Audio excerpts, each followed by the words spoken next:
The tribe of Levi would demonstrate their absolute commitment to Moses' leadership by killing all the people involved in idol worship, but their anger was misdirected. Dinah. Dinah is the seventh child and only daughter of Jacob and Leah. Shechem asked his father to attain Dinah as a wife for him. At this time in history, it is not unusual for marriages to be arranged in this manner. Here, Hamor is making the arrangements for the marriage between Shechem and Dinah. Jacob will represent his daughter Dinah and suggest an appropriate dowry for Jacob and Leah's seventh child and only daughter. Hamor came to Jacob and asked for Dinah to become Shechem's wife. Shechem had seen her, that she was beautiful and desirable, and now he wanted to marry her. Hamor said, "Make marriages with us, give your daughters to us, and take our daughters for yourselves. You shall dwell with us, and the land shall be open to you." Shechem offered Jacob and his sons any bride price they named. However, the son of Leah and Jacob answered Shechem and his father Hamor deceitfully because Shechem had defiled their sister Dinah. They said they would accept the offer if the men of the city agreed to be circumcised. This would certainly be an unusual request for any of us. So the men of Shechem were deceived and were circumcised. And on the third day, when they were sore, two of the sons of Jacob and Leah, Simeon and Levi, Dinah's brothers, took their swords and came upon the city unawares and killed all the males. They slew Hamor and his son Shechem with the sword and took Dinah out of Shechem's house and went away.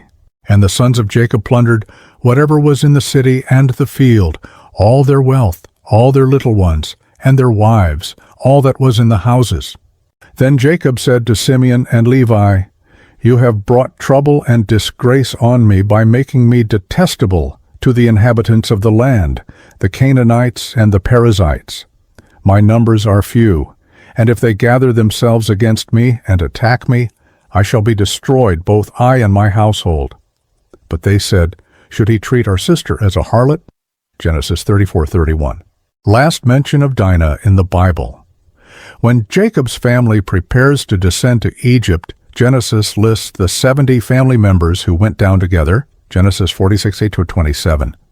Dinah is listed explicitly in verse 15. These are the sons of Leah that she bore to Jacob in Padan Aram, and Dinah his daughter. The Torah does not tell us anything about what happened to her for the remainder of her life, nor if she ever married and raised a family. Genesis 34, 17th century depiction of the rape of Dinah. This portion of the book of Genesis deals primarily with the family of Abraham and his descendants, including Dinah, her father Jacob, and her brothers. The traditional view is that Moses wrote Genesis and almost all the rest of the Torah, doubtlessly using varied sources, but producing them together to give the Hebrews a written history of their ancestors. This view, which has been held for the past several thousand years, although not explicitly mentioned in either the Hebrew or the Christian Bible, holds that Moses included this story primarily because it happened, and he viewed it as significant. It foreshadows later happenings and prophecies further in Genesis and the Torah, dealing with the two violent brothers. Scholars speculate that Genesis combines separate literary elements with different values and concerns and does not predate the first millennium BC as a unified account. Within Genesis 34 itself, they suggest two layers of narrative: an older account ascribing the killing of Shechem to Simeon and Levi alone, and a later addition, verses 27-29, involving all the sons of Jacob. Another argues that the narrative combines a Yahwist narrator describing a rape and an Elohist speaker describing a seduction. The Jahwist, or Yahwist, often abbreviated J, is one of the most widely recognized sources of the Pentateuch, Torah, together with the Deuteronomist, the priestly source, and the Elohist. The existence of the Jahwist is somewhat controversial, with several scholars, especially in Europe, denying that it ever existed as a coherent, independent document. Nevertheless, many scholars do assume its existence. The Jahwist is so named because of its characteristic use of Yahweh for God. On the other hand, another critical scholar assumes that the earlier authors would not have considered rape to be defilement in and of itself, and posts that the verb describing Dinah as defiled was added later. Elsewhere in the Bible, only married or betrothed women are defiled by rape. He instead says that such a description reflected a late, post-exilic notion that the idolatrous Gentiles are impure, and supports the prohibition of intermarriage and intercourse with them. Therefore, such a supposed preoccupation with ethnic purity indicates a late date for Genesis in the 5th or 4th centuries BC, when the restored Jewish community in Jerusalem was similarly preoccupied with anti-Samaritan arguments. Defilement, in the opinion of some, refers to interracial sex rather than rape. In rabbinic literature, Midrashic literature contains a series of proposed explanations of the Bible by rabbis. It provides further suggestions on the story of Dinah, suggesting answers to questions such as her offspring, Osnat, a daughter from Shechem, and links to later incidents and characters. One midrash states that Dinah was conceived as a male in Leah's womb, but miraculously changed to a female, lest the maidservants, Bilhah and Zilpah, be associated with more of the Israelite tribes than Rachel.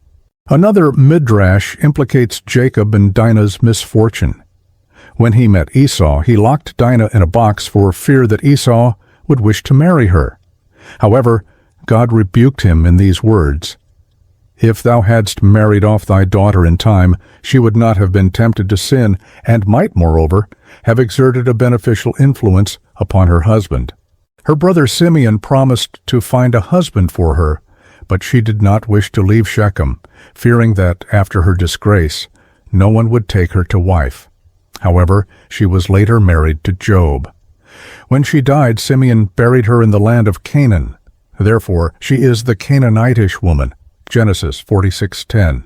Midrash, noun, midrashim, plural noun, an ancient commentary on the Hebrew scriptures attached to the biblical text. The earliest midrashim come from the 2nd century AD, although much of their content is older.